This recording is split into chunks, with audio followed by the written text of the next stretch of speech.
Greetings, mortals, and welcome. Please present your tickets for validation. Thank you. Your existence has been acknowledged, and you have been granted access every Thursday and Friday. You will be accompanying your guides, Krista and Brandy, along with a world-renowned guest.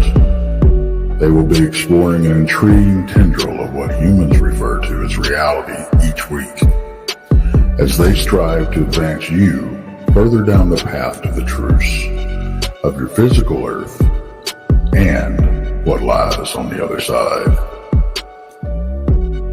Remember to please keep your hands and feet in the vehicle at all times, and do not exit until the craft has come to a complete stop.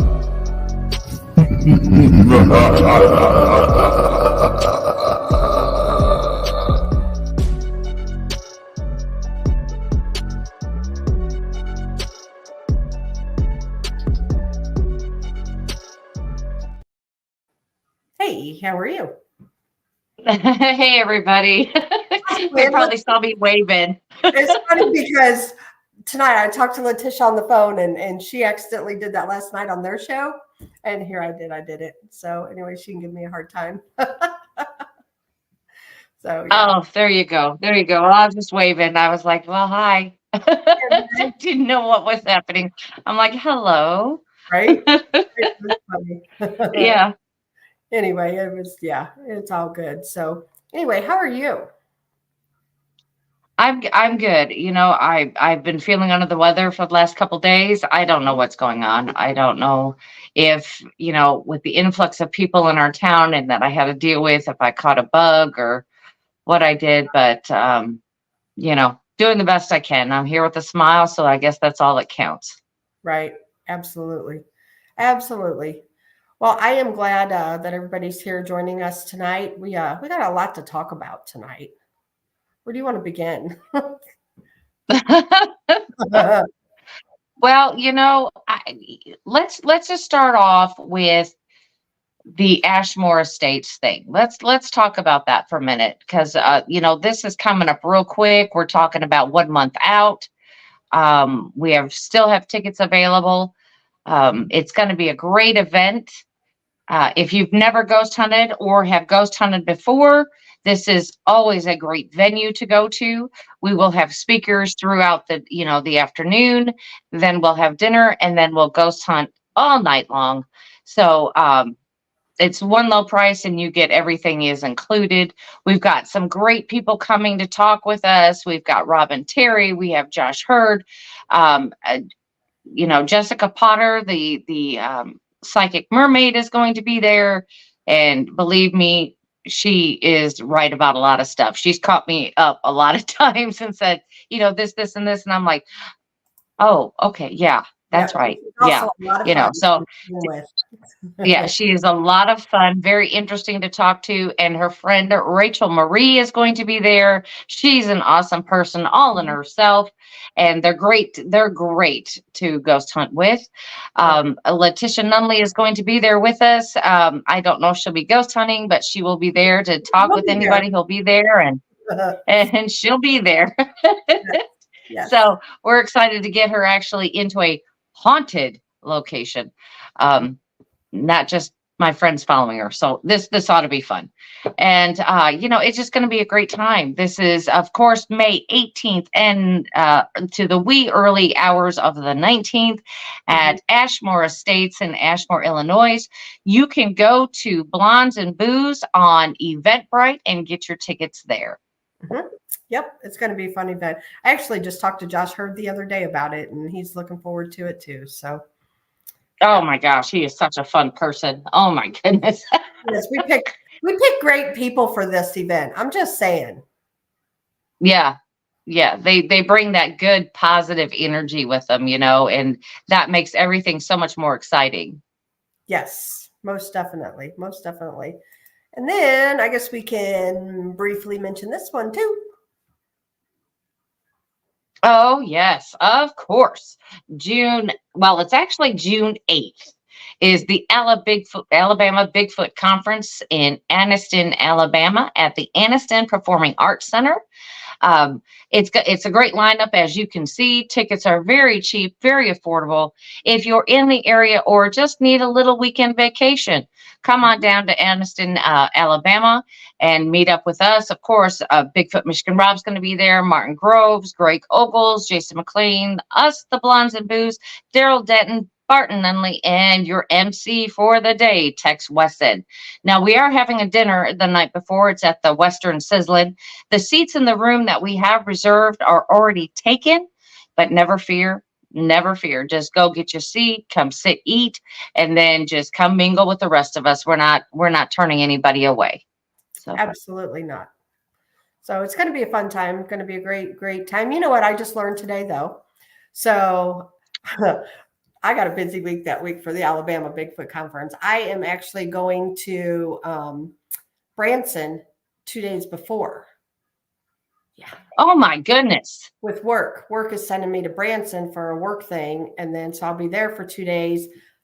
And I'll come home on that Wednesday night. And then that next day I pick up BMR at the airport. And then we head that away. So yeah. You're just going to be busy. Busy. I know. Because you're pretty much going to be down towards me. You're not going to be that far from me all the way over here. Right. Wow. No. Wow. Pretty crazy. I just want to give a shout out to Greg Ogles. Hey, Mr. Greg Ogles. Hey. And I wanted to give out a shout to Terry Mosby. Her group, Paranormal After Dark, are helping us put on. Well, we're actually doing a collab in this whole thing of putting this together at Ashmore Estates. If you haven't been there before, Terry is that's her second home, I believe. She does the tours there and things like that. She guest speaks a lot on UFOs, all kinds of different things. So, you need to come see her too, because you know what? She knows a lot about a lot. Yeah. So don't forget that. So just wanted to add that in there. I was kind of like trying to watch chat and all that, trying to get through that. But just to let you know, Terry, we love you. Yeah. Wow. There's a couple things here to talk about, but let me there's one here real quick. I am Michael V. Will PRT be on tonight also? I don't believe so. I know I guess this is a good time as any to talk about it real quick, Brandy. Yeah, absolutely. As far as we know, as of right now, talking to Josh throughout this week, he is on a little bit of a hiatus. We do miss him here. He has become our fixture here on Thursday evenings, and we do miss him. But, this is much needed time off for him. And, we're just praying for him and his family and for the best. So when he's ready, he'll come back and see us. Yep, absolutely. And then you want to give the lineup? And we'll just sure. get to rolling. On Monday nights, of course, at 8 p.m. Central, it is Texas Front Porch with your hostess at the mostest, and that's me, and that other guy named Tex, that other guy. On Tuesdays at 8 p.m. Central, it is Beyond BMR with his co-host Krista. On Wednesday nights at 7 p.m., it is Donnie Cho Says Stuff. At 8 p.m., it's Inhumanoids with Barton Nunnelly and his wife Letitia. On Thursday evenings at 7 p.m., it is Monica Rollins with her new show. I mean, this is like her third week, I think. Our Paranormal World. Don't miss out on that. It was just on, but you can go back and watch it if you missed it. And of course, at 8 o'clock on Thursdays, it's us, Blondes and Booze. On Friday at 7 p.m. Central, it's us again with Blondes and Booze if you just can't get enough. On Saturday at 8 p.m., our friend Paranormal Paul comes on with his show, Paranormal Among Us, which he is now co-hosting most generally with Krista. So there you go. There's another show that she's picked up. Busy lady. And on Sundays at 5 p.m., Randy Gilbert and myself do a show called Truth or Tinfoil. And at 6 p.m., Tex and Danielle Diva go on with their newest episode of Infamous Minds. But don't forget, just because Josh Turner and the PRT family is not on, you can go back and rewatch a lot of his episodes that you may have missed, a lot of the old ones that are super good as well. Make sure you still give them some love. Yep, absolutely. So I seen, I'm going to go ahead and bring Mr. Tex up. I don't know where BMR is. He's supposed to be here, but he'll be here. I just shot him a text. And there's my big buddy Tex. Hello, hello. Howdy. How are you tonight? Howdy, folks. I'm good. I'm good. I'm up here in Tulsa, Oklahoma. So What are you doing there? I know where you're at. You have got to be at the casino. I am at the casino. I'm staying at the casino. I actually come up here to see a sick friend. But I was also able to hook up with Ranger for a while. We spent the day running around together. So nice. Yeah. You didn't get into any trouble, did you? You know, last night, I got. Now, I don't know how this happened. So I got my nephew with me. It's his dad we come up to see. So I don't know, about 12:30 last night, we got bored. We was trying to sleep, and I'm laying there tossing and turning. I said, "You awake?" "Yep." I said, "I'm bored. Get your ass up. We're going to go do something." So he said, "I don't know." "Hey, Letitia." So we got up. We went down to the casino and went to the bar. And and y'all know right now I can't drink anything alcoholic, not till June. And then Katie barred the door. But so we sit at the bar, and there's this group of people that's sitting at the corner of the bar right next to us. And I'm drinking a non-alcoholic drink. Get my nephew a beer and then a Long Island iced tea. And we're sitting there, and I bought, there's three ladies sitting there, and y'all know how I am. So I bought them 3 kamikazes. Next thing I know, the manager comes over and says, "Y'all are cut off." We're like, "Who's cut off?" He said, "This whole corner." Wow. We've been there all of 20 minutes. Wow. Okay. And they hadn't even given me the kamikazes yet. So we're like, and I'm thinking, how did you cut me off? I'm drinking non-alcoholic drinks, and I've only had one of those. Right. So we're like, what in the world's going on? And then my name comes over the PA system, want me to come to the cashier cage. I'm thinking, cool, I won something, right? I walk over there, get up from the bar, walk over across the casino to go to the cashier's cage. They hand me a bar tab and says, "We got a bar tab from you from the bar that you need to sign." I'm like, "What?" I said, "I'm sitting at the bar." And they look at me, they got this confused look on their face, and they go, "What?" I said, "I'm sitting at the bar, not around the bar, at the bar." And so we don't know what's going on. So they walk over there with me, the manager, I think it's the general manager, and the girl from the cashier's cage, walk over to the bar with me. And they're trying to figure out what's going on. The bartender has abandoned us. She won't even talk to us. She's down at the other end of the bar, won't even acknowledge we exist. So they're trying to figure out what's going on. And they're like, I said, "They cut us all off." They said, "What?" I said, "Yeah." I said, "I'm drinking non-alcoholic drink." And I told him, I said, "I've ordered this and that, and that's all. And the kamikazes." They said, "Well, did you get your kamikazes?" I said, "No." They cut us off. Wow. So I look at the bar tab. It's $6. They hunted me down for $6. And they said, "Well, I don't know why they sent this to us." And there's maybe 20 people at the bar. Yeah. Okay. And 2 bartenders. Okay. Not like it's busy, right? Wow. But I already had to explain to the bartender what the difference was between a Long Island iced tea and a Texas tea. Mm-hmm. So I'm not real sure. She may not have been in the game too long. But anyway, I said, "Well, I've ordered all this stuff." And I said, "It's only $6." They said, "You're good. Don't worry about it." I said, "Okay." Wow. I don't know how you get cut off drinking non-alcoholic drinks. I don't know either, but wow. That's crazy. Did you finally get waited on after that, or did you Nope. just leave there? We sat around for a few minutes, and the bartender wouldn't even acknowledge our existence, and so we just went back to the room, and I did a late night show last night, about 1:30 in the morning. Wow, that's crazy. I do want to say something real quick. Gary Spikes said that Crystal needs some prayers. She hurt her knee. Oh no! Or you could say some prayers. Yes, she did. I saw that today. Yeah. Bless her heart. And then Gary also says, text up here and didn't tell me you're in trouble now. I told everybody, and you were in LBL coming back, so can't blame me. I'll put it out there. Gary, he got you.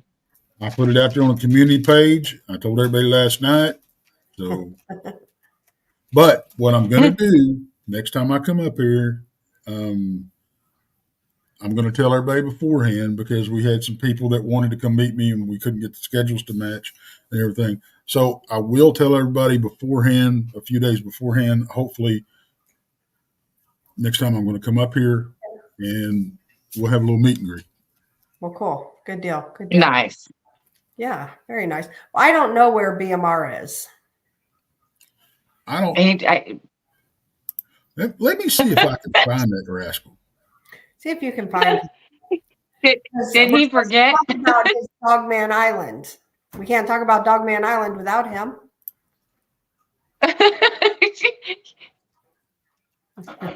That's what we get. Inviting Rob. I know, right?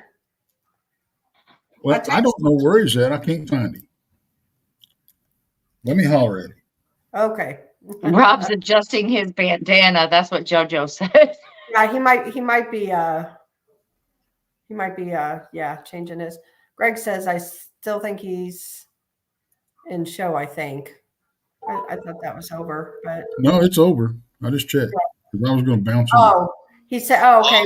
Hey, we're wondering if you got lost or what. Well, no, I'll be on in a second. You guys are on, right? Yeah, we're on waiting on you. Well, you guys can't talk for 15 minutes. I'll be right there. Not without you. Tell him it's been 18. Tell him it's been 18 minutes. Get off the phone I'll and be hurry right up. there. I got 2 minutes. Our show went a little over. We'll see you. Bye. Bye. Well, Ristol said that he was going to take 5 minutes before he popped in. So he's now that it's 18 after the hour, more than 5 minutes. That was a long 5 minutes. But see, that's how we do it on the porch. We'll call you up. We will out you on live stream. Right. We don't care. I should have told him to pinch Be it off. prepared. Yeah, doesn't matter to us. It's all good. Yeah, that's how we do it on the porch. You are outed in front of everybody. We don't care. Yep, that's funny. That's funny. Let's talk a little bit about the Alabama conference while we got Tex on here. So I don't have the correct flyer because I don't have the sponsors on it. So do you want to talk about them briefly while we're waiting? Oh, absolutely. Sidekicks, and they've been good enough to sponsor us, and they're going to be up there. I mean, they're going to be partying with us, and they're going to debut their new TV show at the conference. So we're going to see a teaser of their new TV show. Yeah. And yeah, I'm pretty excited. And speaking of teaser, we're also going to see, I believe, a teaser of Relic Film, Greg Ogles, that he just got documentary. Yeah, I think there's some big things happening. Yeah, at the conference. Yeah.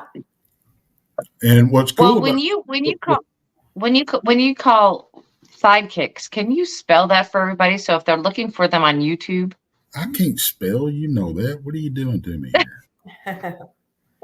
While we're waiting, let me Brandy, do you want to briefly go over about where Josh is? Somebody asked again. Josh is just taking a hiatus. He's been stressed out a lot lately. He's got a lot of work to do. And he's just taking some time off for him and his family. And we appreciate that. And we totally understand. So, like I said, when he's ready, we'll see him back here. Yep. There we go. So how do we spell psychics? Psych, I'm It's not how you normally spell it. No, Like psychic. I'm looking for.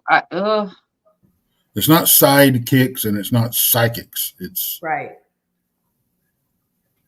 It's weird. Is it PHYD? No, that's P- right. No, PSY. Oh, Sidekick, SD. Sidekicks. psychics. Oh my gosh.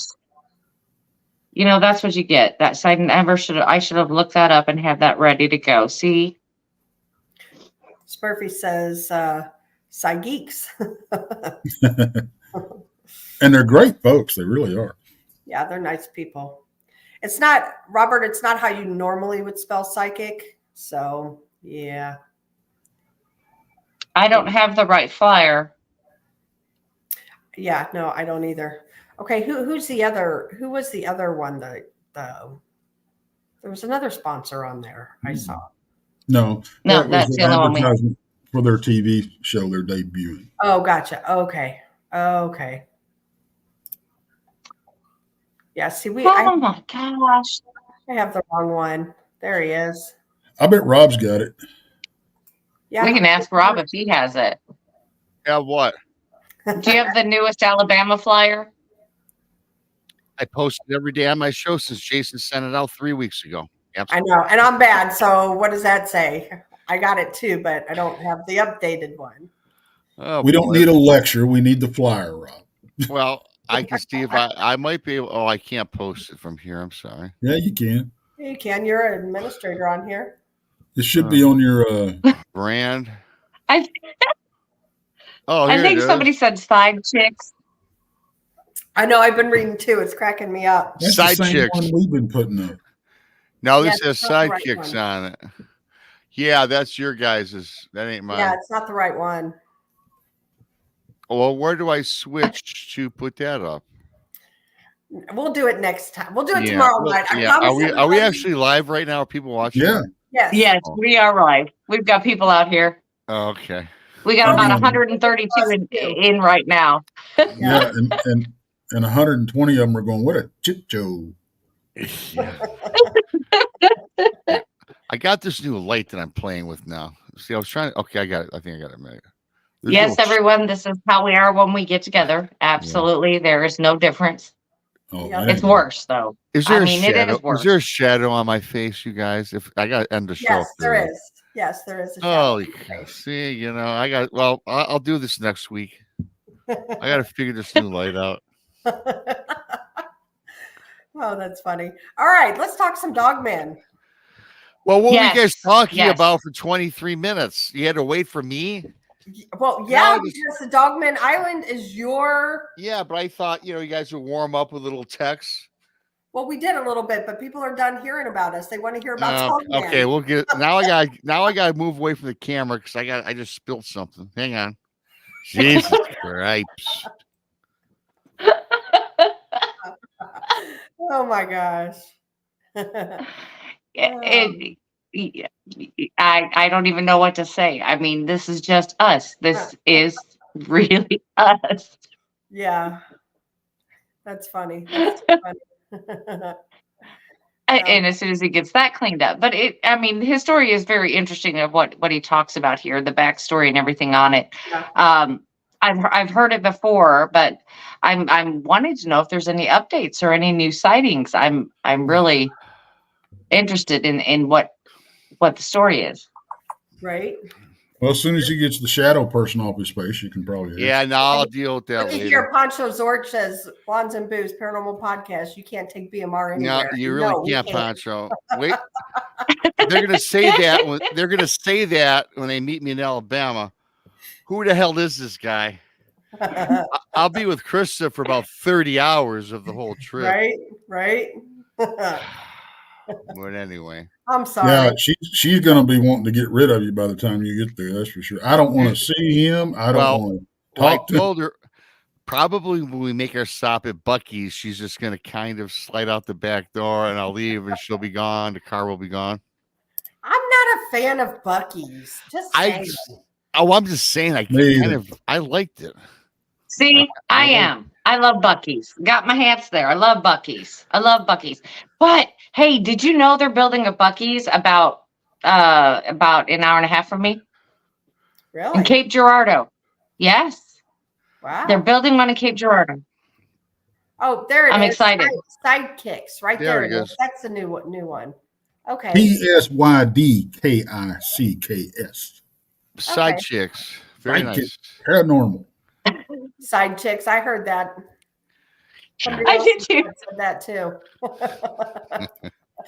Now you have it over here for you, Brandy. Thanks. Yes. Now I can actually read it because I was like, how do you spell that? Right? But anyway, let's move on. Yeah. Well, I'll have to deal with this new light at another time. So, but anyway, yes. So how Yeah, did So because you- I've got ideal lighting in this hotel room, so I think you'll be all right. Yeah. No, you look fine. what So give us this backstory. Give us the backstory on Dogman Island. Yeah. Well, Dogman Island. Yeah, I'll give you some backstory. It takes place in Grosseal, Michigan.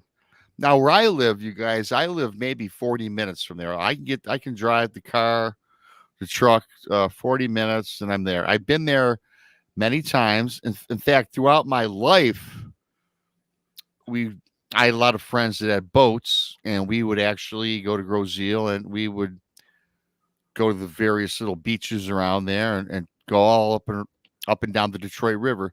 So Grosseal is pretty cool. It is an island. It's the biggest island right off the river. And it's kind of, it's got everything there. It's got on the east side, on East River Road, that's where the super rich live, Mhm. which is where this story takes place. And the east side overlooks Canada. On the west side, West River Road, it overlooks Detroit and all the ugliness of Detroit. And then in between, all the homes, there are $1 million homes on the island. There are $50,000 homes on the island, just like any typical island. So people from all walks of life live there. So, which is cool. And I liked it. I kind of wanted to move there a long time ago. When I first got married, I wanted to move there. But the wife said, no, I don't want to live on an island too far from everybody. And you got to take a ferry to get to certain places. So I can understand. So, but anyway, if I was single, I would have lived there. Mhm. Mhm. So yeah, so it's a cool island. I'm familiar with it. Now, some other background on this. Throughout my lifetime boating amongst the river and Lake Erie, there are many, many chains of islands. Some islands are inhabited, and some you can go up and go party. You can, dock your boat. It's a sandy beach. So it's got everything. So very cool place to live. In fact, Grosseal is one of the number one places in Michigan for education. At their school district ranks very high, and they even have an airport, a small airport on the island. So it's pretty big. Mhm. So back last year and a half or so ago, I got this email from this Rick and Sally. And they had been following the show for a long time. Now, mind you, I got the email from Rick and Sally. They're now in their 70s. Back when this happened in 1981, the first occurrence is in 1981. They were in their 20s, mid 20s. They're well off. I believe they didn't specify what they were. I'm gathering doctor or lawyer on the island. And in fact, since I published the video, a lot of the comments that I would get are yes, they have an idea who this couple is. Mhm. Because despite the fact that there's a lot of prominent people, the way they read into it, they were one of the big lawyer doctor types that had a big business there. Because what happened was, even when they had this experience, they moved from their house, but they stayed on Grosseal. They did not move anywhere else. They just moved to a different location about, a mile up the road. So I read this email a long time ago, and I made the video. I did the video like you guys know I do. And boy, I didn't expect much. Man, I got like almost 2,000 views on it. I gotten on it already. And it's like, whoa. So I had to call him back, and I got a follow-up email for a part 2 that I did as well. And I've spoke with them. Last time I spoke with them was I keep in touch. I want more information because someone suggested I should write a book on this thing. In fact, I even mentioned that to Rick, and he says, "Yeah, go for it if you have enough information." So that's a possibility. So this is something that it hits home for me because it's close to my home, and it's also, I believe this. And so I'll just get on with it. In 1981, Rick and Sally, in 1979, they bought a new house on Groseal on East River Road. And in 1981 is when they started having these weird things happen. Some more backstory, Brandy, as you had asked. Groseal also, you have to remember, back during the years of Prohibition, a lot of bootlegging was done. And little foreshadowing into this, a lot of these homes along the rivers had tunnels. And a lot of these tunnels were used for the bootlegging from Detroit to Canada to illegally transport alcohol. So that's kind of gives everybody some of the framework on this. So 1981, Prohibition era style home, bootlegging. They had this house on East River Road, overlooked. It was on Groseal and overlooked the Detroit River off into like Lake Erie, kind of, okay?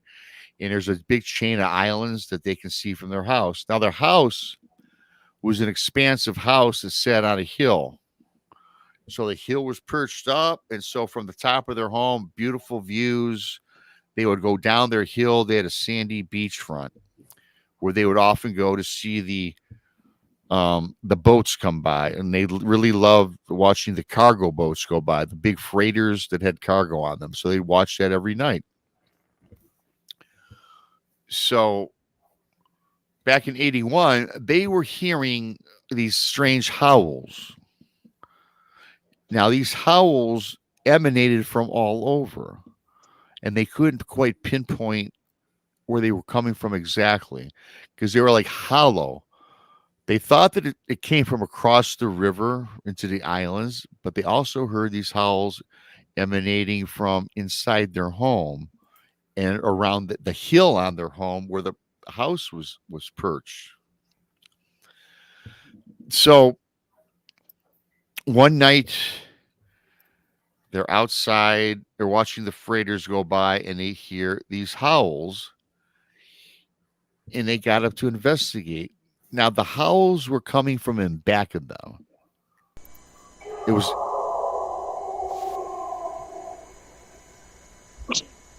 very nice. Someone's, I guess that's text. There's some skills. Yeah, it's not me. I assure you, I'm not howling. So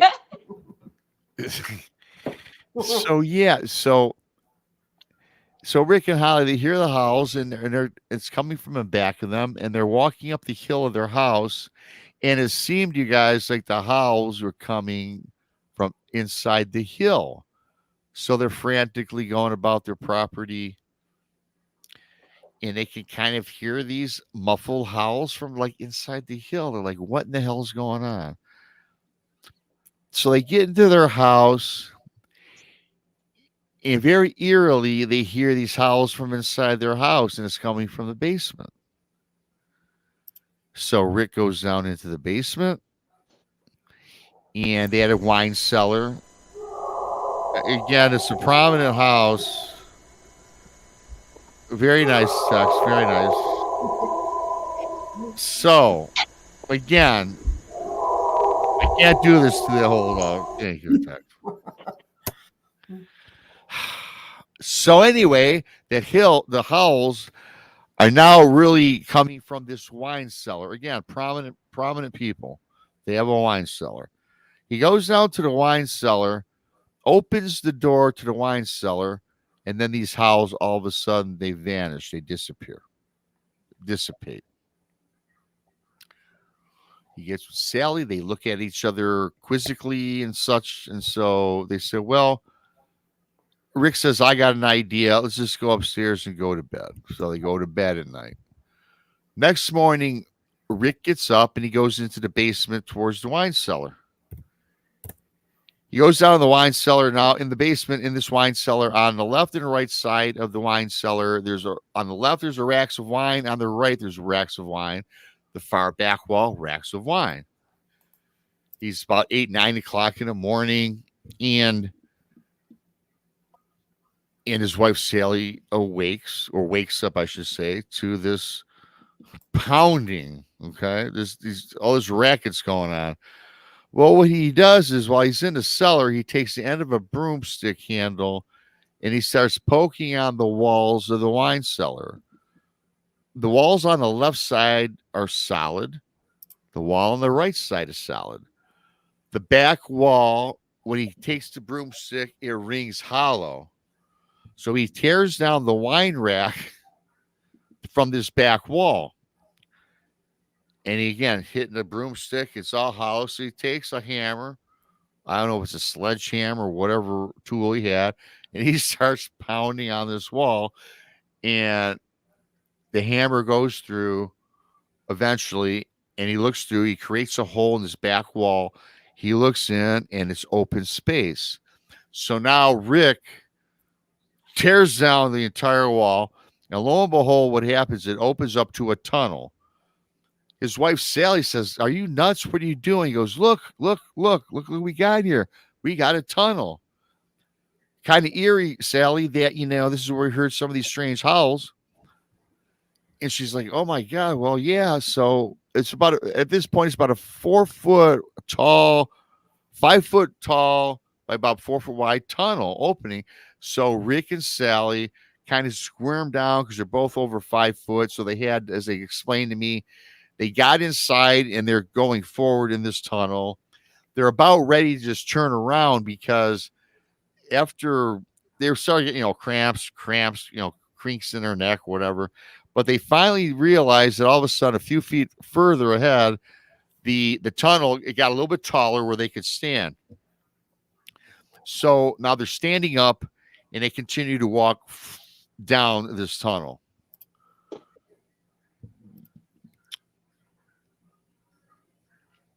All of a sudden, as they're walking, they look down on the ground. Now, I guess Rick had a flashlight. There was light, obviously. He had to bring a light with him. He's looking down, and as he got forward, he saw wolf-like prints.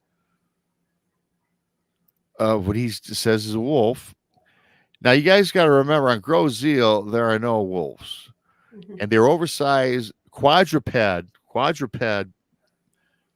dog prints. He says they were wolf prints, extremely big.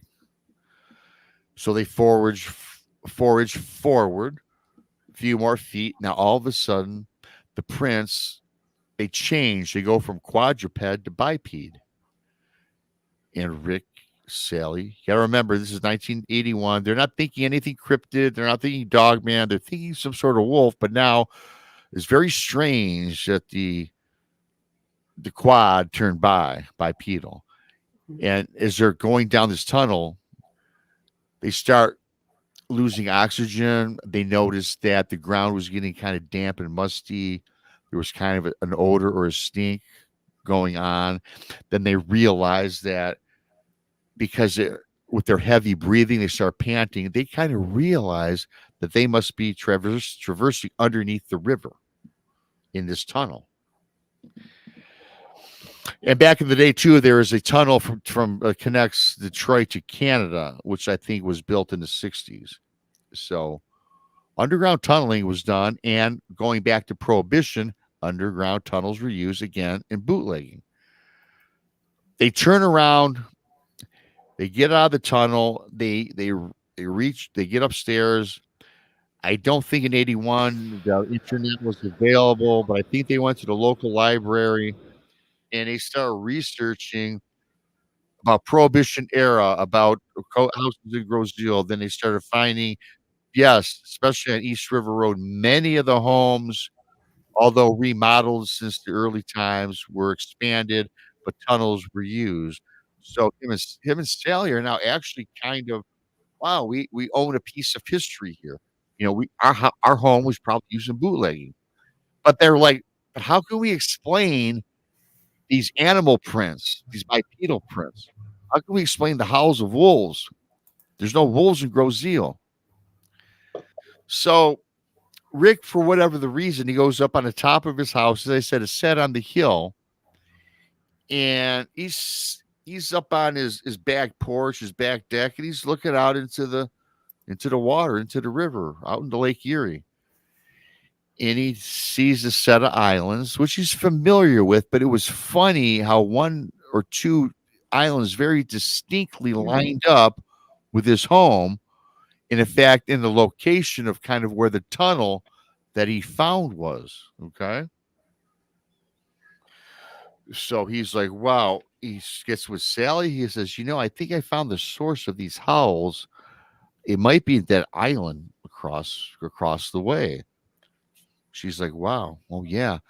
And he goes, and again, they're in their 20s. They're all excited. So they're like, hey, let's take the boat and go check this out. They're like, yeah, they're all eager to get going. They had a 32-foot, 33-foot Sea Ray boat. They had a little a skiff attached to it, like a rubber boat, which a lot of these bigger boats carry. And so they take off and they go to the furthest island in front of them that lined up with the house. They're approaching this island. And they get there, and about 50 yards out, they notice that the boat is too big. They cannot access the island. It got rough, it got rocky, it got very shallow. So they anchored the big boat, the Sea Ray, and they got in their little skiff or whatever they had on their vessel, and they get out and they proceed onto this island. Now, as I mentioned, a lot of the islands people would go on and hang out. And I'm familiar with this island simply because when he described it, I remember going past there, being very rocky, and it looked very creepy, and nobody went there. You went to Sugar Island, was the island we all used to go to as kids or as younger adults, right? So they board their skiff and they get onto this island, and they get off on the island. They start traversing about the island. They're walking. They don't bring any weapons. Rick did bring a machete, and this is during daytime. The overgrowth in this place was huge. The trees were very tall, and in fact, in parts of the island, the sun was literally kind of blocked out, where it was dusty dawn appearance during the daytime. But he's chopping through. He's got his machete and he's cutting away at all the vegetation and the growth until he finds this kind of overgrown trail. They get on this overgrown trail. They're walking down the trail, 90 feet, 100 feet in, whatever the case may be. Again, I'm doing this from memory. All the details are on the video. And they come across this small clearing, and there's a skull of a deer. They stop, they look. Now, Rick knows it's a deer. Rick was a hunter. He's familiar with what deer skulls look like. There's deer on this. At the time, he says, hey, Rob, how are deer on this island? So he thought that was very strange. In the middle of the river, right? She's like, yeah, that is kind of strange. So they continue on. They're walking about the island. And then they get to an end where the trail kind of stops, and then there's like the tree line. Then all of a sudden they notice, and it's shady. It's not full blown sun because the trees, mask the sun for a good extent of this. And so they see from the tree line, they see two sets of glowing red eyes about 4 feet above the ground. And they say, Rob, they were glowing bright red. It was daytime, but it was kind of dusky, but they cut through the tree line, staring in at them. They stop again, 4 feet above ground. I mean, from the ground, the eyes were 4 feet in the ground from the ground. So they're looking in here. They start getting, freaked out, as I'm sure all of us would. And then they both start approaching, and then approaching from the tree line, he says, are these two wolves. They're both on all fours at time, and one stands up on two legs. He says, Rob, the thing's about 7 foot tall, and it's a wolf. It looks like almost like a werewolf, as he says. He says the other one remained on all fours, and he's staring at him. He says, Rob, I'm kind of in a trance. I'm kind of perplexed at this. Sally, he goes, I didn't even look at Sally. And then he says, telepathically, something was communicated to both of them from one of the creatures. He assumes it was the one standing because it seemed like the dominant one. It says, turn around, leave, and never come back. And then these two beings, whatever you want to call them, dogmen, werewolves, spirits, I don't know, they kind of disappear. Sally and Rick turn around, they get the heck out of there as you would expect, and they go home. Now, Rick gets back to the home, and about a few days later, he starts asking the neighbors. He doesn't say, he doesn't tell them what he saw, but he asks his neighbors to the right, to the left, hey, listen, do you guys hear those howls at night? That comes from our property line and sometimes from out in the islands. And all the neighbors looked at him and said, like he was kind of strange. Rick, there's no wolves on Grozeel. I don't know what you're talking about. No, I've never heard that. We've heard the rustling of squirrels, chipmunks, the birds, and the neighbors kind of made him feel like he was a weirdo. And I know that they know that this guy's a prominent figure on Grozeel as well, but they said they made him feel kind of low, Mm-hmm. So like, okay, whatever. So that was in 1981, and they started doing some research, and they got a hold of their friend Bob. Now, what they did do, you guys, though, is obviously they patched up the wall to the tunnel. They kind of cemented that off because they were scared, and they did all this. However, as he mentions, he's also in his 20s. Him and his wife they're young kids, and they're still gung ho. They did put their house up for sale, though, because they didn't like the access that perhaps these creatures had to their home, so they moved down the river, wherever they moved to, I don't know, but they did get out. But they talked to their friend Bob, and who they could trust, and they were telling Bob about this incredible story and why they moved. And Bob is like looking at him. He goes, "Well, I've known you guys for 20 years," and they're expecting Bob to say, well, I don't believe you're full of crap. No, he believes them. He goes on to further say that he makes mention he knows about cryptids. You ever hear of Bigfoot and this and that? Don't know that Bob mentioned Dogman. I can't recollect if this was brought up, but they started talking about cryptids, and Bob has said, hey, you guys got to take me there if you'd like to go back. And of course, Rick and Sally are like, well, hell yeah, we want to go back. And again, as I mentioned, they're 25 years old. We'd all want it. The four of us would do it in a heartbeat. We'd go back. So they go back. And this is 1982, a year later. So on this trip, they bring a rifle, a shotgun, and a 45. Just like last time, they load up they get on the big old Sea Ray boat. They bring the little skiff along, and now they take off too. And Rick says, I like how you coined it. I have to say this in the video. You coined my story, Dogman Island. He goes, I like that. I said, oh, thanks, dude. So, yeah. Little pat on the back from Bob for Dogman Island. Mm-hmm. Right. Right. So they take off again, Sally, Rick, and Bob now. This guy, Bob, and who believes them and wants to check it out. They get to the island. It's about 8 o'clock in the morning. And they actually bring a little tent with them because they were going to camp out. Because they told me in the email they wanted to hunt this thing. Bob was a hunter. He wanted, if this was really a beast, he wanted He wanted to shoot it. He wanted to kill it. They bring their tent, 8 o'clock in the morning. It goes by. They kind of go about the same process as they did in 1981 here in 82. Again, they got to cut through everything.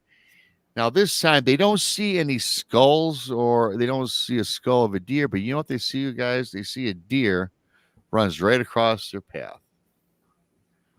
Wow. Again, how are deer on an island? Now, this is in the story. I know how they got there later on. I know how the deer got on this island, by the way. But that's neither here nor there for right now.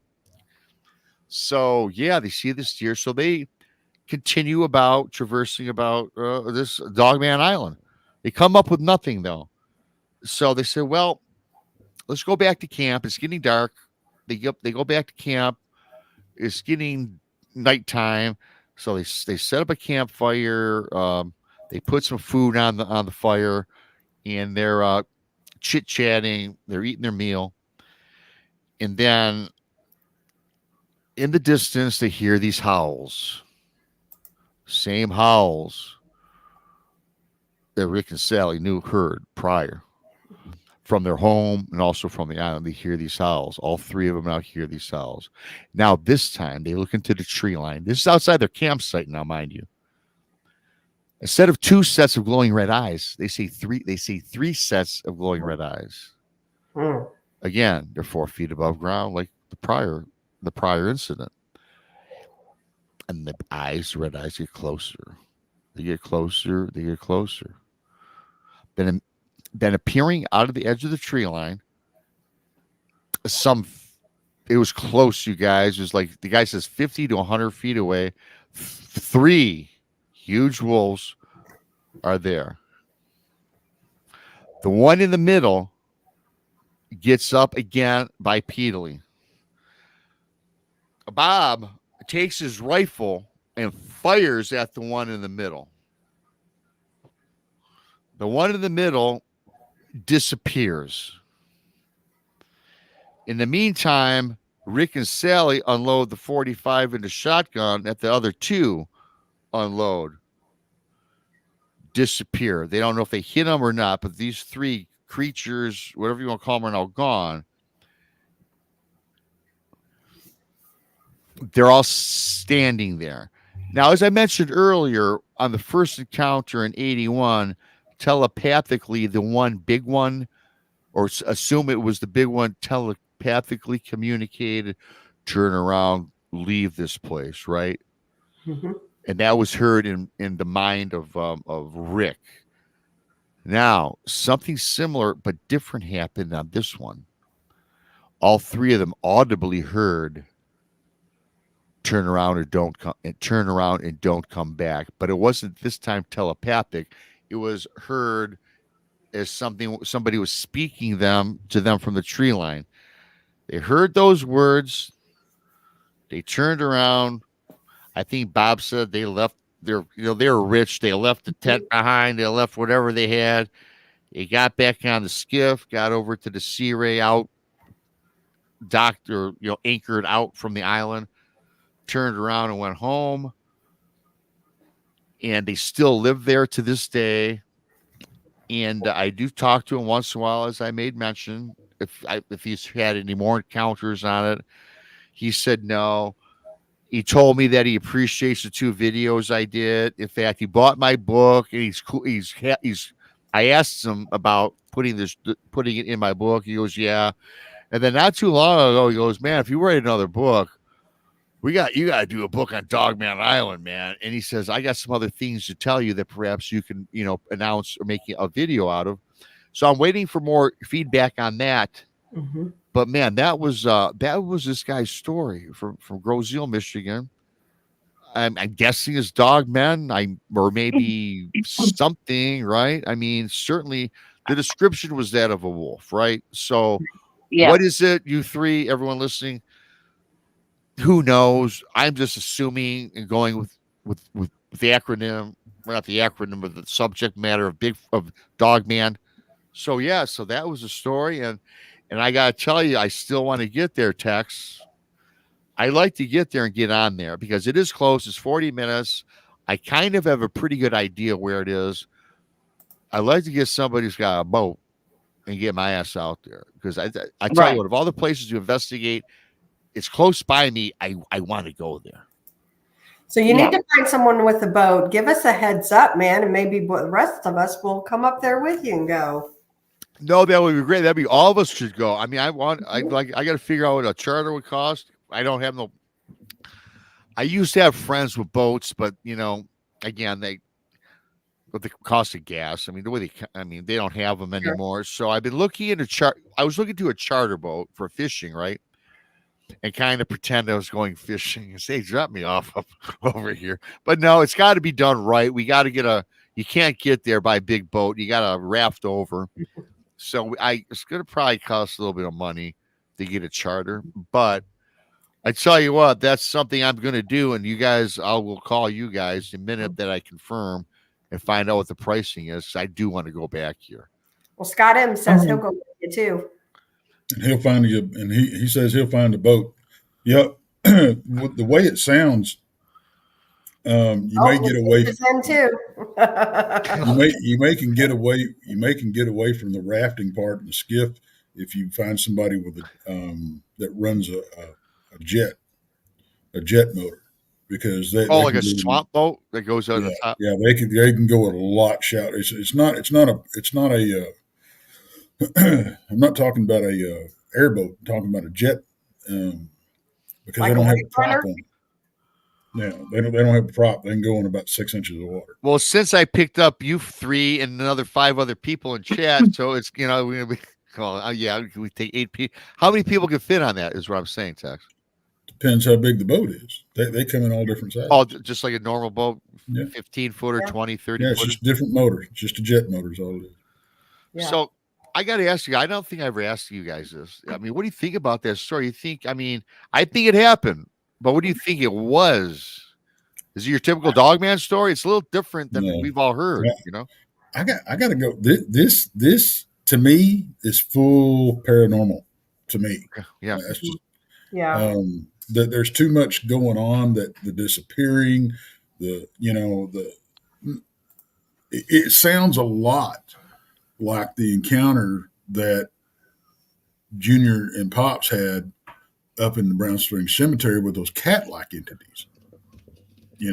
Every time they hit them with a light, they would disappear, and they turn off the light, and it was right back where they were. Yeah. And they were going from quadruped to bipedal. Mm-hmm.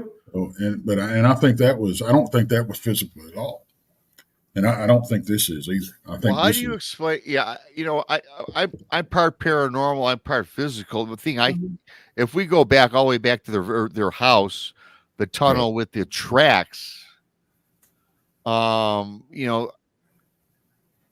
seem like they're. I mean, an entity cannot produce tracks, right, guys? Am I wrong when I say that, or am I full of crap? Yeah, poltergeist. I mean, they can affect the physical world. Yeah. Why not? So the tracks could have been paranormally made, not physically made. Could have been. Yeah. Maybe. I mean, look at the weird tracks we found. I mean, it's big old hooving prints. I mean, if that thing's physical, it's going to leave a lot more. A lot more tracks than just those two. Yeah. You were saying. I guess my question would be, if you're hearing a howling in your basement, the last thing I'm going to do is bust down my wall. I'm not that brave. I'm thinking this is the only thing that is in between me and it. You know what I mean? Well, and I don't think I would have done. On the contrary, Brandy, I think you would bust down that wall, because I think I know you better than that. I think you want to figure it out. But the guy did say, you guys, they were young people, very inquisitive. He wasn't scared. He wanted to know the source of these howls. Mm-hmm. And I think Brandy might bust down that wall. All it would take, Brandy says she wouldn't do it, but all it would take was, hey, let's tear down the walls. Okay. It'd be like, who's going to help me pay to fix it? That would be the question. Say, Brandy, I'll take care of expenses. Let's find out what's behind this wall, damn it. You know, Exactly. Then when we put it back together, it's going to be stronger than it was, so nothing can get through it. Yeah. Oh, we'd have to hire a contractor. I'm no good at rebuilding walls. Sorry. I guess I would have been around the outside looking to find a way in it. You know what I Right. mean? Mhm. That would have been my choice first. Because if you're finding a tunnel, you never know what else is in there. I gotta Right. tell you what though. Let's take out the element of the Dogman or this entity.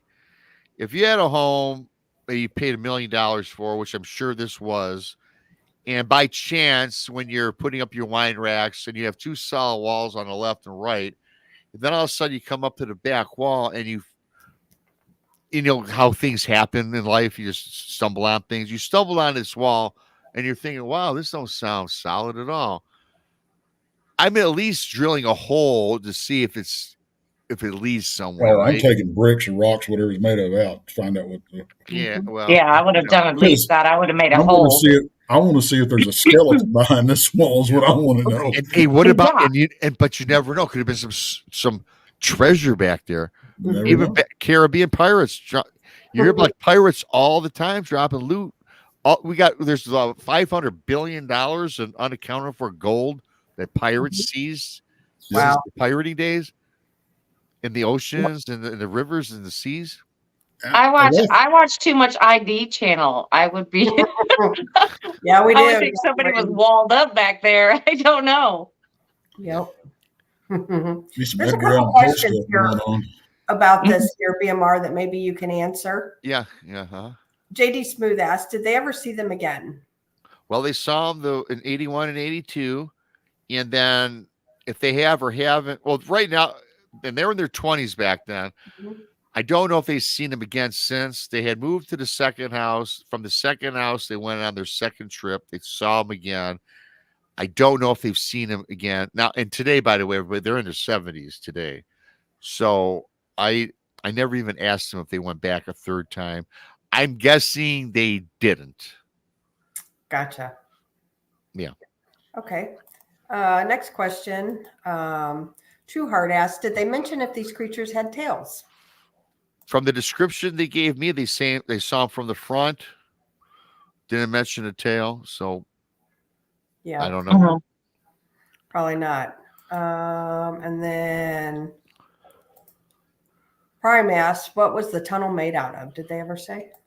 Yeah, on both sides it was like a lot of dirt, cement, some wood, but then the beginning part was like kind of dirt, cement, and kind of wood, whatever they used back. This is Prohibition time, you guys. Mhm. But as they travel further, it was just all dirt. Okay. Wow. Now, here's the thing, though, and I know where he's going with the question. I'm not an engineer. I'm not a builder. Over the years, maybe dirt had fallen and gotten over. Because Tex, I'll ask the girls. A tunnel to me can't just be made of just all dirt, right? Doesn't there have to be something to secure it from collapsing? Well, for safety reasons, yeah, you want supports in it, just to keep it from collapsing. But you can build it. It's just not. It may not stay. It's not very Well, safe. yeah, I mean, but during Prohibition, they were trying to Right. not draw attention to what they were doing. So, I mean, it may not have been safe. You know what I mean? It may not have Most of been. them weren't. Yeah, they Yeah, were I've just never- using what they could to get it in and out of there. I imagine, and Catherine says, or somebody said, like Oak Island engineering. I never watched Oak Island, Yeah. so I guess it's similar to what I'm talking about. I guess. Legend of Oak Well, Island.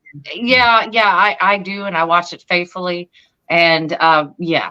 But as you know, that a lot of those tunnels that they're digging into have collapsed, Yeah. and that's what they're finding is that the wood that they used is rotting, and then Mhm. with the moisture, the water, everything it's all rotting. So I would assume the same thing. Because I do like that question, and that's a great question because you guys, I really didn't ask that question because you would think from Prohibition to now that if it was all dirt, wouldn't you thought that the majority? I mean, they got pretty far up this tunnel. Wouldn't you thought though it would have collapsed by now? With just Maybe, from the maybe not. pressure of the water, especially when they got to the under the river. Mm-hmm. That's just it. Maybe, maybe not. Yeah. You Don't know. That's just it. With a solid dirt tunnel, you can never tell how long it's going to hold up. It may hold up 1,000 years. It may hold up 2 days. You just don't know. Nope. You know? And I'm not going to find out. Mm. Nope. Well, I would not go in the tunnel in No. fear of being, collapsed on with my luck. Mhm. Yeah. Right. I don't know. Scott asked if y'all ever remote view what's in Oak Island. Scott, none of us are remote viewers, so that would be a We can negative. get it done, though. Yeah, that would be a negative for any of us. And Susan says, could the tunnel have been built through stone? That's a good possibility. Mhm. I mean, there's probably a lot of rock under there. So that's possible. If they Very built it possible. under the river and I- it stayed you know- with any amount of time, I mean, And Yeah, I'll Could bet- it and it had collapse some and kind of flood that home? That's, mhm. because I will say this too. That's a very good possibility because, and I guess I'm just guessing, because what I know about the Detroit River and even alongside Groseal, when I talk about these people having these beautiful sandy beaches, that river line on the island on either side is rock.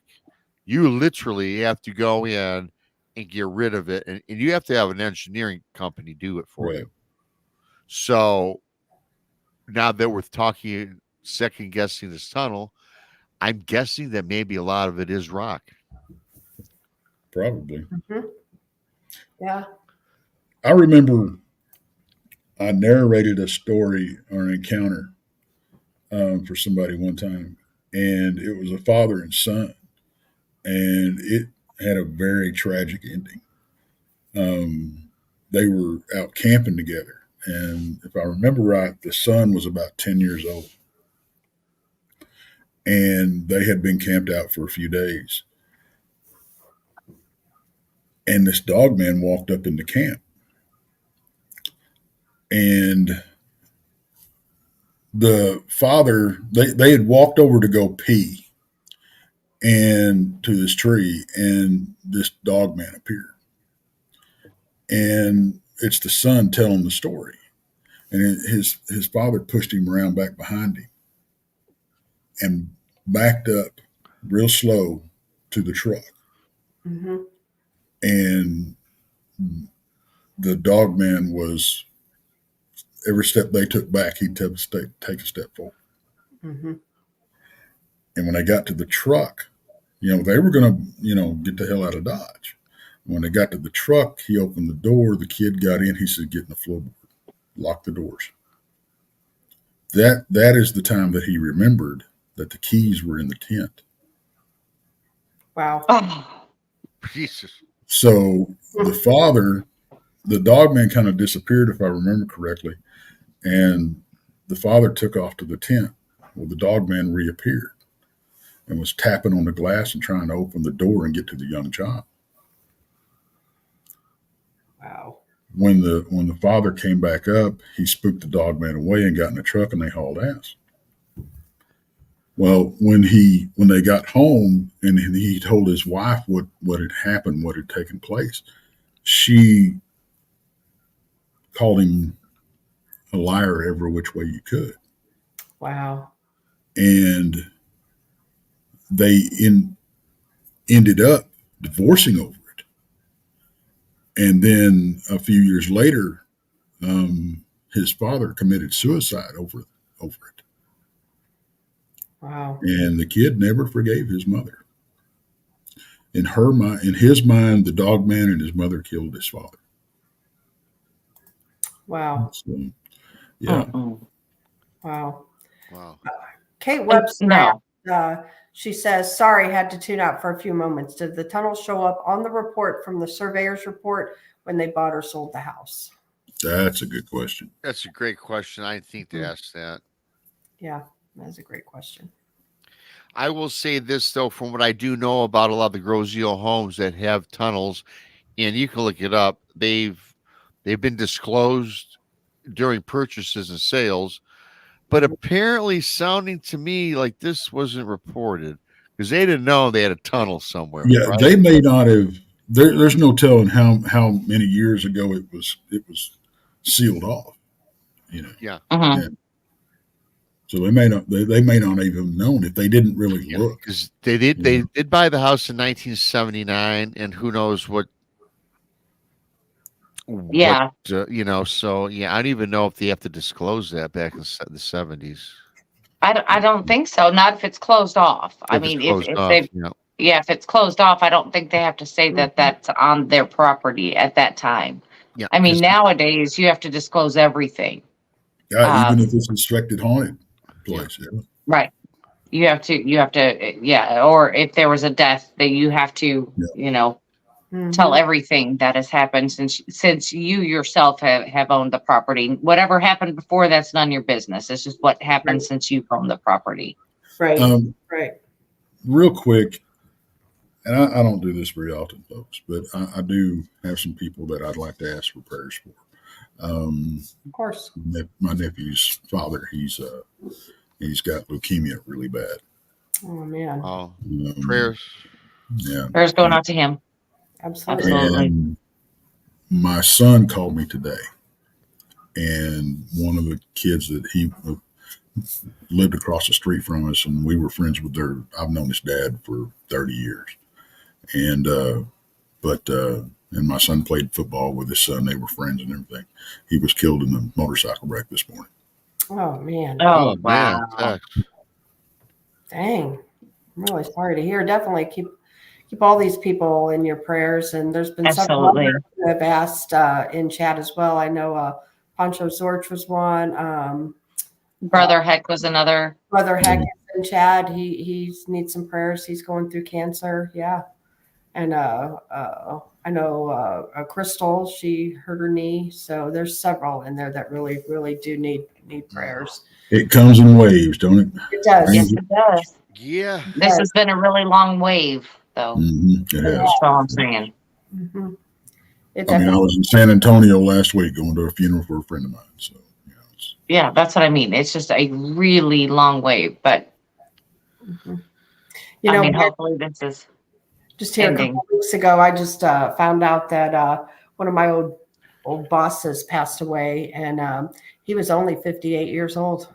And it's I'm thinking, man, I'm not that much younger, and he was in good shape. He didn't smoke. He didn't, did everything right. So that's the same thing with this buddy of mine. He was 58 years old and dropped dead of a heart attack. Yeah. So, wow.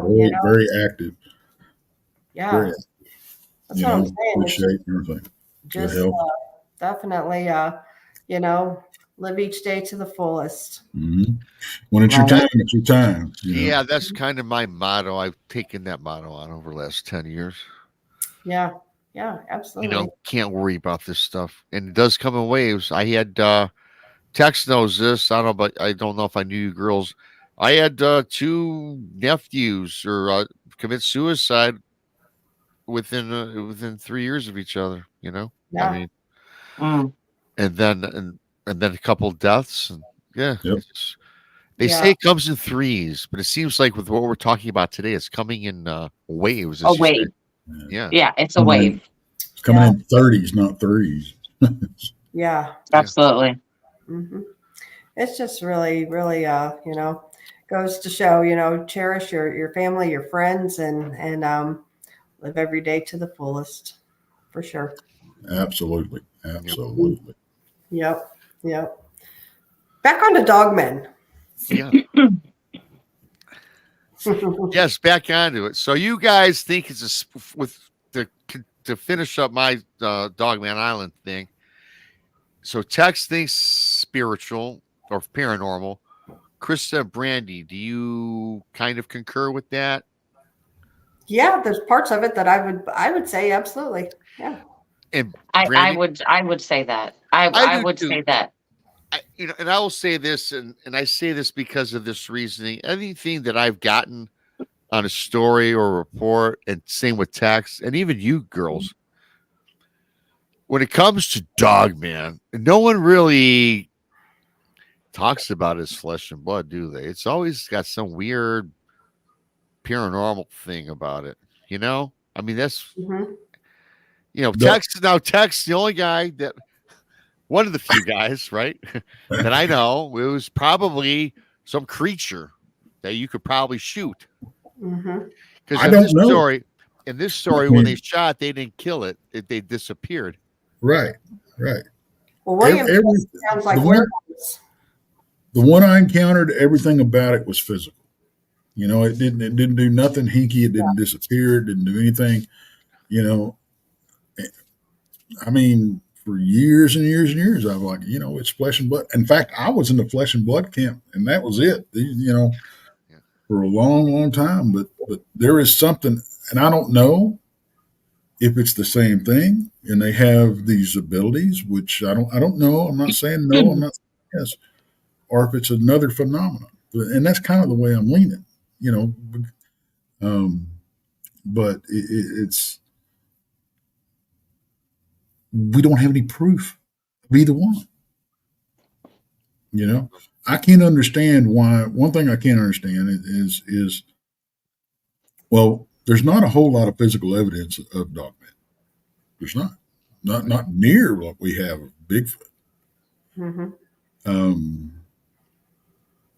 So it's I would lean more towards these dogman entities. Now, that's about the only thing I can call them, being more of a paranormal, spiritual thing. Yeah. Yeah, I agree with William. But Mhm. some of the things that they do, why do they do it if they don't have to? That's what I can't answer in my mind. You know, why do they jump over fences? Why you know why don't they disappear? You know, when if they have that ability instead of just run off. You know, Yeah. it's just some things just do not add up. I Yeah. like You know? that last comment, Chris. Alpha, whatever that guy's name was. Alf Prime says flesh and blood and spiritual are not mutually exclusive. You have to remember we are spiritual beings having a physical experience. Absolutely. That's true. That's true. And Marquetta, she's a Michigander. She don't live too far from me. She's right. There are lots of islands in Michigan, and sometimes the Coast Guard won't let you get on them. And yeah, she's right. Mm-hmm. And again, if I mentioned earlier, this island, nobody goes on. First of all, it's probably because you can't get on it, right? I mean, let's face it. But there are other islands that, yeah, they are actually fenced off with the barbed wire in some cases. Where you know, and you don't go. Now this one isn't, but Yeah, I don't know. and you're not going to want to go on it anyway. You're not going to wreck your boat. Mm-hmm. Right. Right. I don't know. Dogmen or werewolves, whatever. It's like when we start talking about the whole shape shifting thing. I don't think the body could stand that much trauma. I really don't. But Mm-hmm. I mean, the changes that would have to take place are incredible. Yeah. Now, I think if somebody did change, I don't think they could ever change back if they made it through it. We talked this the other day. I don't see how the metamorphosis. I mean, a human being. You know, you can't take your 4-foot arm and extend it 8 feet, right? And you can't, Right. you know. But when I said you can't, I don't mean to be negative. I'm open to everything, and I think shape shifting happens. And I gotta say, well, werewolves probably are a thing, but it's got to have that paranormal element associated with it. It's just not a human turning into a werewolf with no other help from an outside force. Mm-hmm. You know, Josh talked about that one crypt, that vampire, which was a human, but they were attached. They had an attachment in their column, their spinal column, right? Which gave them these vampire abilities. Yes, that's totally believable. Not a dude that's the Walking Dead, right? Not the undead or corpse that comes to life, Right. you know? Right. right. There's Okay, well, so saying that they can't physically shapeshift. Okay, so we talk about shapeshifters and things like that being more on the demonic side of things, because they ask for the abilities to do so. But what if they are really not shapeshifting, but have the ability to make it appear as if they do? Yep. Yeah, maybe. So they're projecting the vision versus doing it themselves. Which is which to me, if something is able to communicate with you telepathically, Right. is, I mean, all bets are off, because if it can project itself into your mind, it can make you see what it wants to. Yeah. Sure. So Why I'm not? with you. I mean, why not? It just Because like if you think about demonic entities, they will project themselves to you as something as sweet and nice, or anything to get to you. Whatever you are not scared of, they will project themselves into.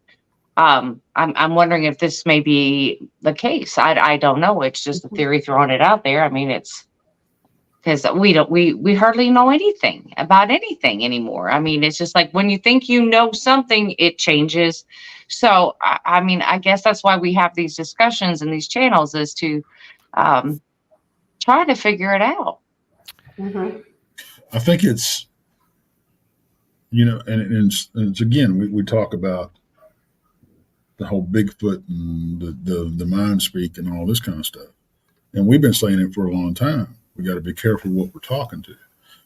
And why isn't it possible that something is, if they can get into your mind, they know that you're wanting to communicate, or they know that you're looking for this creature. Why wouldn't they present themselves like that? Just like you said, Brandy, they present themselves as children, as loved ones, and everything else. Why not this? Why do we have such a hard time going, what if? Yep. Fisher Spam here says, fact, I've seen this happen too. People have been seen during demonic possession, body morphs, for lack of a better term, are typically bruised badly after the fact. Absolutely. I've witnessed that myself. Yeah. We've seen that. We've seen a girl's face morph into someone we didn't know. Yeah. Oh, wow. Yeah. I mean, and, we always talk about spirits, demons, or the paranormal, and you guys know as well as I do, and more than I do. You talk about if you're a person and you're gung-ho about going out looking for Bigfoot, or going out looking for Dogman, or hell, a ghost. And if you're in an area, these, if I'm talking the paranormal or demonic side, spiritual side, whichever of the three, if they know your intention, what you're looking for, they can easily show themselves as a Bigfoot to me. They can show themselves as a Dogman to Tex. They can show them as a ghost to Brandy. They can show them as a Mothman to Krista. And so you don't really know what the hell you're looking at, because we can all see one thing, and all four of us can have a different idea of what we saw in some instances, right? It happens all the time. Well, take, for example, what me and Brandy saw, walking through the trees. Yeah. Now it does for me, it does help legitimize that, because there was more than one of us that saw it, and we saw the exact same thing.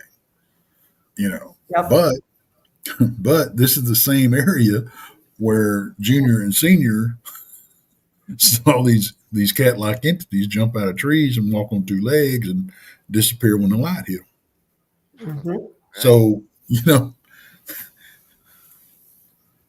you can't throw anything out the window.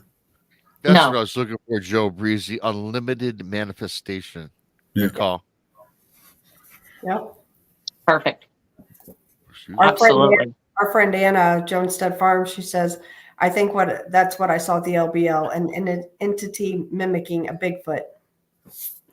I'm so glad to hear somebody finally say that. Yeah. Yeah. I mean, it definitely can happen. I mean, it's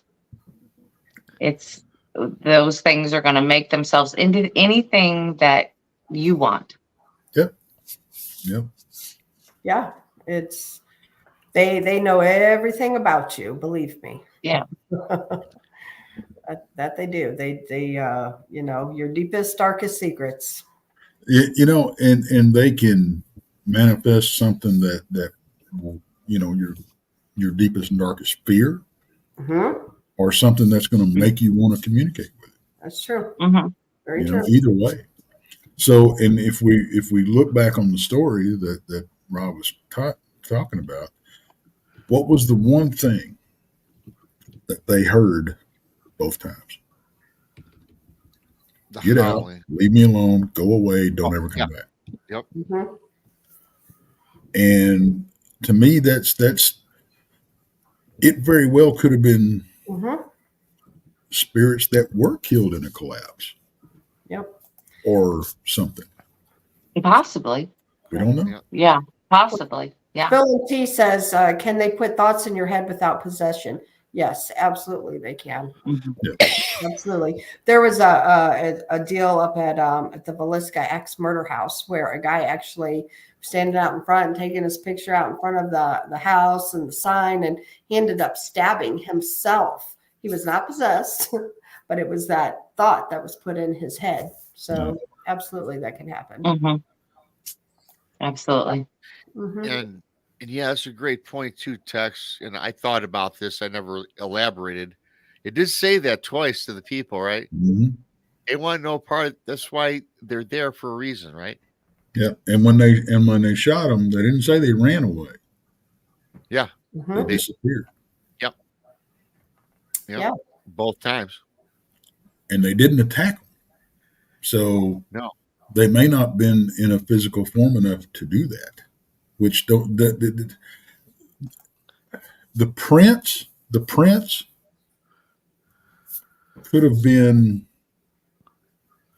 I wish I could see the prince, but Mm-hmm. and I'm going to play devil's advocate here. Could have been from a big dog. Could have been. Mm-hmm. They may not have went from quadruped to bipedal. What might have happened is the ground changed and it didn't leave prints. I was going to say that. That's possible too, Tex. And coyotes do run all 50 states, and that's a possibility. Wild dogs. Yeah, wild dogs I got in my subdivision here. We all have that as well. Well, I've had coyotes run through my area. It's not too often. And a lot of people, a lot of wealthy people, tend to have these big breed dogs. Yeah. Mm-hmm. Yep. True story. I mean, if you've seen the feet on Krista's dog, Yeah, I was going to those say. things are massive, you know. And can you imagine if they're in a run or a trot and how it would kind of smear that print? It looks even larger than the paw already is. Yeah, So my it's dog's hands are bigger than my hands. Seriously. Oh, yeah. Like, he's his huge. paws are just huge. Yeah, he's a 200-pound English Mastiff. Oh. He is ginormous. I got to tell you, my brother's got a golden retriever of all dogs whose his paws are massive. When he puts his paw on your knee, you feel the pressure. His head has got to be 2 feet wide. He's unusual for a golden retriever, I might say. But yeah, I mean, his paw is massive. And that's for that. I had a 215-pound Saint Bernard, and he would rear up and put his front paws on my shoulder, and he would be a head taller than me. So those dogs, when they get to that size, if they were to rear, I'm just saying, if they were to rear up, they're 7+ feet tall. Mm-hmm. So Oh, I mean, given they look different, they have a different stance than something human-esque would have. But, right.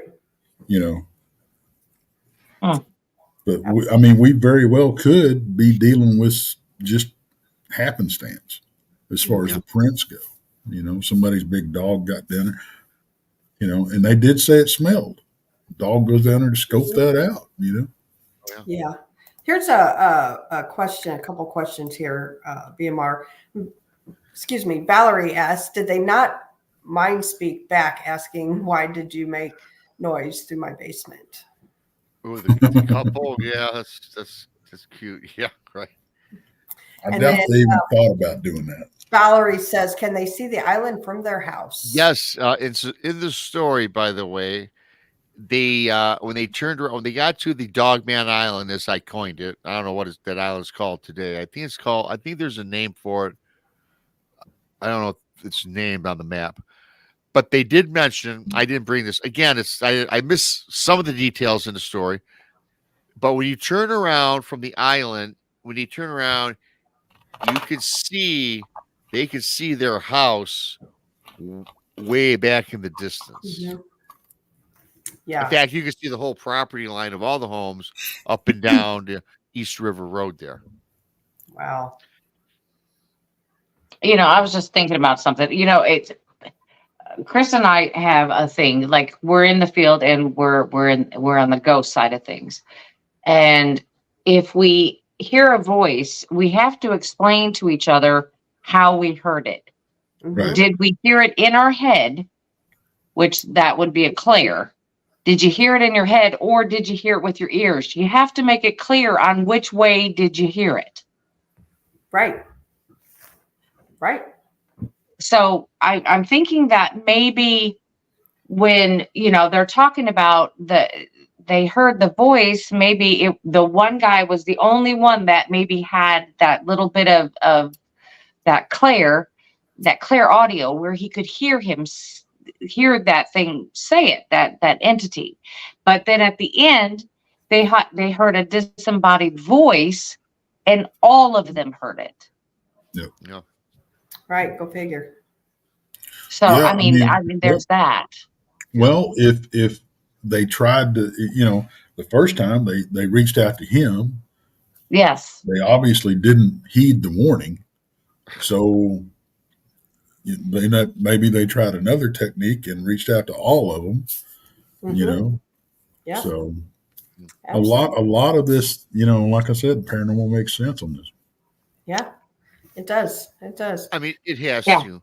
Another It's- thing about this story that I found kind of strange is, do you guys remember when the Rick went to his neighbors and said, "Look, I hear these howls from Yeah. my property. I hear them from kind of out in the distance toward the islands, and of course in his house."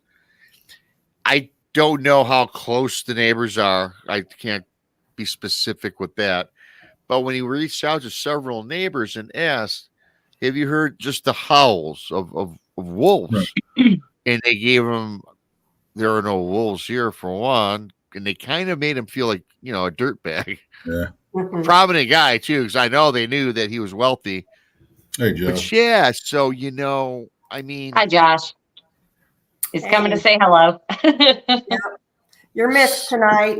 hey, Josh, you don't like this story. So what do you think, though? Why do you think, really quickly, then, they were the only couple that was privy to this voice, these howls? Or do you think people just blew it off and didn't want to mention it?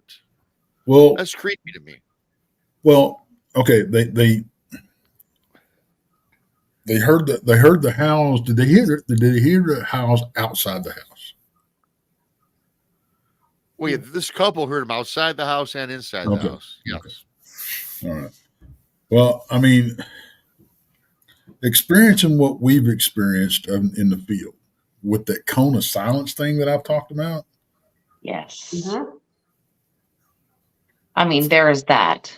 Yeah. Andrew says something here. One thing nobody has mentioned is that there are tunnel systems all over Detroit. He says, I've been in them myself and seen it firsthand. So. Oh, well, yeah. Well, yeah, I mean, that's not part of this story, but Detroit's got, again, you got to remember, it's all up and down the Detroit River, and there are tunnel systems. Where I live, Prohibition and bootlegging. My bar was an establishment during Prohibition, and they did partake in bootlegging, right? Right. Groseal is the prominent one because of their connection. They're so close to Canada. But the tunnel systems in Detroit run rampant, and I'd have to suspect St. Louis, Dallas, Fort Worth, Kentucky. I mean, they've got to be all over, right? Well, I do know that we do have tunnels here, and actually the Limp Mansion in St. Louis is known to be very haunted. There's Whoa! all over that. Thank you, Josh. Yep. Thank you. Knocked Thanks, it Josh. out of the park, Josh. Thank you. You know, So, I mean, I'm just saying there's, there's tunnels all over. yeah, I mean, even at the Hill House, Brandy, they've got Yeah. that prohibition room and that false room that they hid Yeah. the stuff in and transported it and all that kind of, and not only bootleggers, they hid people in it. And Oh, Joe, yes. yes, and Joe, I'm sorry, Tex, but I just resonate. Zug Island, yes, I know where that is. This is own batch of weirdness. Zug Island is another creepy island that does manufacturing for the steel industry. Used to, that dumped all these chemicals into the Detroit Mhm. River, which, by the way, you guys, back in the 70s and 80s, we would catch mutant fish. Not me, I was too young. And people were getting cancer from eating these fish out of the Detroit River not too long ago. Wow. Oh gosh, yeah. Yeah. Now, me, I grew up in Flint. We all know what Flint's like. Oh, you sure Yeah. do. And they kept talking about the Flint River. And the Flint River was producing fish that had mutated into something that didn't even resemble a fish. They just had gills. And they were pulling them out of there all the time. Mhm. And they were talking about the pollutants and everything else. I mean, they had bigger issues with water and blah, blah, blah. That they didn't realize. Thank goodness I wasn't on that particular system. But yeah, a lot of people died from that. Wow. You know, it always when we start talking about this type of thing, it always makes me think of the movie that was back in the 70s, Prophecy. Mhm. And it's about now there's a couple of movies called The Prophecy, but this one was made back in the 70s, and it was about the chemicals coming off of a paper mill into an First Nations reservation, Wow. and then the mutated bear and its young that it produced. Mm-hmm. That was like 15 feet tall or something. And yeah. So, I'm wondering though that if this is having a lot to do with the cryptids and things like that, do they sense these things in the water and know that it's not a good water source? Or, are they just, I have no idea. I have no idea. Because you would think that we would be seeing more mutations in animals than what we're seeing today. Well, here's a wrinkle for you. What if that's what's creating these cryptids? Well, here's the thing though. Like, I know like a horse, if the water's bad, they're not going to drink from it. Right. They know. Right. Well, we've talked about my dogs before. They're stupid. They drink it because they're stupid. But I'm just saying. But the thing about it is they don't have to just drink the water. Mm-hmm. They can eat things that have already drank the water. Oh yeah. So, which is there's your predators. So that's true. Very true. Very true. Wow. So that just makes me wonder why we're not seeing with all of these things happening with our waterways, that we're not seeing a bigger problem with these, like I said, mutation things that can happen. I think here's just my a shot in the dark here. More than likely, if let's for argument's sake let's say that's what's happening. Probably most of these mutations don't survive. Probably. And and I'm sure most animals can tell, like Krista had said, that horses won't drink from nasty water. They can smell that it's tainted and will move on. Yep. Yeah. So Fisher is Spanish. So Godzilla's still on the table. Awesome. Exactly. Yeah. Well, and we also the mutant ninja turtles. We also have the nuclear Fermi plant off of Breast Lake, off Lake Erie, dumping radioactive waste into Lake Erie.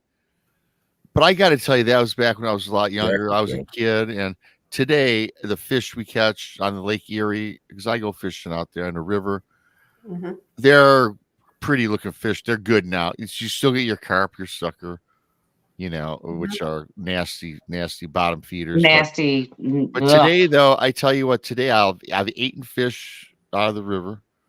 I've eaten it out of Lake Erie, and I don't. They taste fine. It's funny that we're talking about carp. They're nasty. They're a game fish in Europe. Well, they're delicatessen. Yeah, you can pay They're $50. They're a game fish. They're just like bass or crappie or anything else like over here. $50 a pound for carp, I heard. Oh my gosh. I'll eat any of it. I know where I can find them a lot. So yeah. Gross. Right. Back in the day, we used to sell our carp when I went fishing with my dad alongside the river. Mm-hmm. We were only trying to catch like walleye, but if we catch the carp, the sucker, silver bass, we would have saved them because there was some people would come up and down the river, and we would actually sell them to people that were into that gamey fish. Mm-hmm. Yeah. Wow. Smurfy, what are you talking about? Well, they also eat mayonnaise sandwiches, so there's that. What? I've never had I've never had just a mayonnaise sandwich. No. No. I'll have it with my other nasty product that they call bologna. It must have been YouTube because Kate, I don't. Yeah, you're not booted, Kate. I'm not sure. Not sure. We didn't do it. Not us, Kate. Absolutely didn't. I don't have access to the controls, so I can't even go in the chat room. Lolo says, does anyone eat tilapia? I used to until I watched the video that showed the inside of their mouth. Now, I like tilapia. So I like tilapia. I had tilapia tonight. I'm not going to watch the video because I do love me some tilapia. I will not watch the video. I had tilapia tonight, blackened tilapia with pineapple. With pineapple. You know what I like is blackened caged catfish. I like it done Cajun style. Yep. That's good stuff. I'm going to have to say I like rainbow trout. I like all of it. I've never had rainbow trout. I've tried to eat rainbow trout, and it was friggin' nasty. Well, then it wasn't cooked right. You have to take on that. Don't blame the fish. Blame the cook. Well, Come on now. Another fish you can probably blame the cook because it's the first time I'd ever cooked it, so I really didn't know what the hell I was doing. But I grilled it, I mean, I don't know how you can mess up a trout. My favorite fish here in the Great Lakes is the yellow perch. Walleye is good. I like the pike in northern Michigan, but I love the most, and it sucks anywhere else except here, Traverse City, Michigan. And they have them all over. The baked, and I usually like mine sauteed or on the grill, but baked whitefish in Traverse City is, oh my God, fantastic. Good stuff. God, it's fantastic. Whitefish is most of the time. Whitefish is what they use. Like Long John Silver's and all that. Yeah, or all that fried fish that you get. That's usually whitefish. Yeah. But and I know the taste, and I tell you, for whatever the reason, the Great Lakes.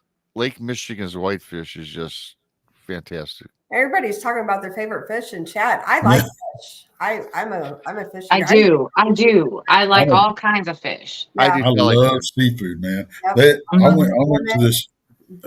went to a there's a Chinese buffet that I like to go to simply because of one dish that they have, and it's they call it their calamari, but what it is. It's whole baby octopus sauteed with jalapenos and onions and stuff. Is that the picture you showed me? Yeah. That looked good. And man, I mean, those things are awesome. I do like my shellfish. My favorite is getting about 50 pounds of crab. Well, that's a lot, but pounds of crab. I remember the old Milwaukee beer commercial where they got that big vat on the beach, open fire, and they got they're boiling all the crab and drinking old Milwaukee. That's the way to my heart, ladies. You know old what? Milwaukee, I do not like, vat of crab legs. I do not like lobster. You know what? I like crab way better than lobster. Lobster, I'm not a big lobster fan. I like it. I mean, I'll eat it, but Me either. Lobster is not all it's cracked up to be. Crab is way better to No. me. Absolutely. And crab is just So crab Crab's legs. got to be smothered in butter, though. Crab legs Garlic are too damn butter. much work.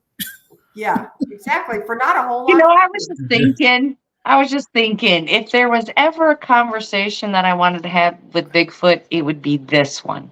What do you fish for? What's your favorite fish? What do you fish for? Melissa said, I don't know. I mean, I'm more. I don't care saltwater fish or freshwater. I mean, I dig it. It's good. It's good for you if it's a healthy fish. I dig it too, They Brandy. like crabs, shrimp, and lobster are just underwater insects. That's Well, true. they are. Yeah, they are. But you gotta look at it differently. I guess it's no different than eating a cockroach. But I gotta tell you something. I don't know. I I got think it's a lot I had different shrimp for for me. dinner tonight. My It's son a lot any different. arthropod is disgusting. But when it comes from the water, you gotta think differently. Melissa Coronweather, she said, correct. King lobster.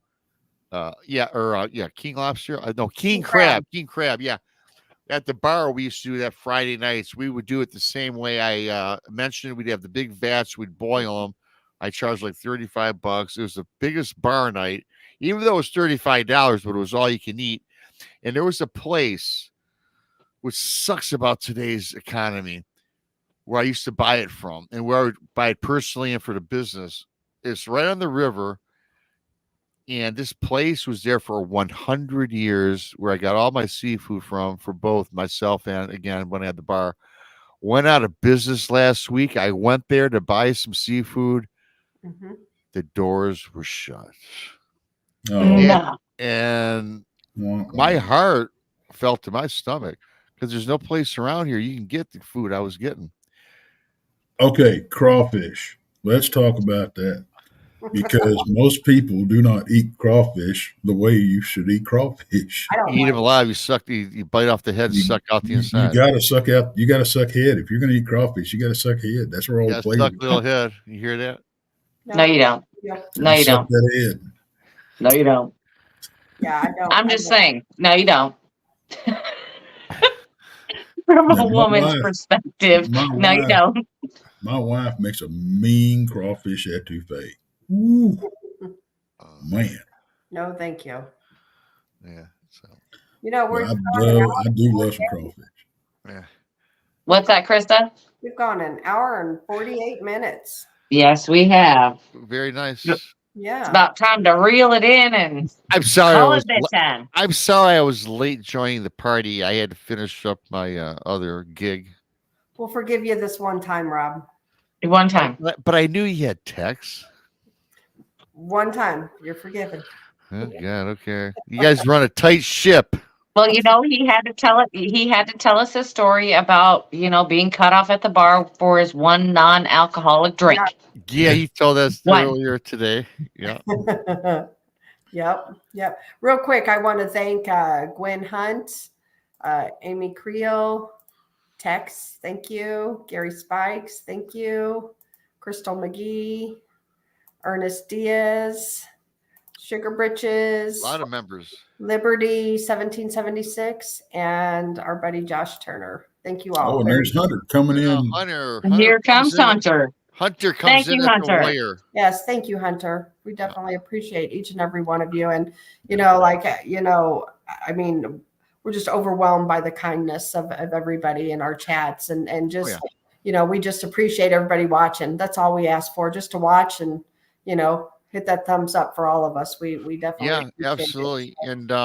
And again, for people coming on in, thanks for listening to my Dogman Island. You can find it on my channel as well with a little more description. Pretty much what I told you guys, but a little more detail and background, and I tell you, it's one of my favorite stories. And obviously the audience loves it because I've never had a video do 2,000 views. Yeah. And if you guys are not subscribed to Bigfoot Michigan Rob or Texas Front Porch, please do go and subscribe. I know Sugar Britches has been dropping their links in chat. So Thank you. Yeah, our mods have been awesome tonight. And I Yes. just want to remind everybody, we're about 300 away from 3,000. So if you haven't liked and subscribed and hit that notification button, please do it now. So we want to get to that 3,000 point. We Yeah. want to party. Yeah, we do. I'm so proud of y'all. He goes, so I'm proud of proud of y'all. you. I'm proud of you. And I just looked, and Yeah. I'm 200 away from 4,000. Jeez, look Sweet. at there. Awesome. All right. Yeah. There we go. If And everybody, Tex is all of a sudden on a rise. He's blown past 5,100. I My neck know. is approaching 5,200. yeah, and I I'm think proud of I'm proud Porch of all is you guys. past 7,000, and Josh 30 Paranormal Roundtable's like 34,000. So yeah. So yeah, I mean, we're all doing great, and we're Yeah. proud of everybody. And just Yep. keep sharing us all out there. Remember, Texas Front Porch, Brunch with BMR, Beyond BMR, just BMR's channel altogether. Blondes and Booze, get us out there. PRT, just keep sharing us out there, and keep bringing them subscribers in, because we love talking to everybody. So Oh yeah, we don't do. forget. Yep. And if you can't watch any of our shows live, just come back and watch the reruns. That's just as good for us. We appreciate that too. For sure. Yeah, absolutely. For sure. But to everybody, I guess we'll see you tomorrow night. Yep. Tomorrow night we have Al Santoriga on tomorrow Oh, night. cool. L's a good guy. He is a good Yeah, guy. we love him. So Yep. So L's got a lot of stories, but I tell you, it's always a different story every night you have him on the show. He's entertaining. well, he went out in the woods here not that long ago, and he had some weird things happen, and it was on Friday the 13th during an eclipse. So Cool. he's going to come on and talk about that tomorrow night. A little bit of All the woo factor. A little bit of woo in there, but that's a little bit of woo on our Friday night. But Fridays is the Blondes, Booze, and the woo. The woo. That's it. So everybody come back here tomorrow night. Tomorrow night it'd be 7 p.m. Central Time. And we appreciate it. Thank you once again for everybody in chat and the donations, and BMR and Tex for coming on and joining us. And Absolutely. Yep. Until tomorrow night. Good night, everybody. Good night. Good night, Good all. night.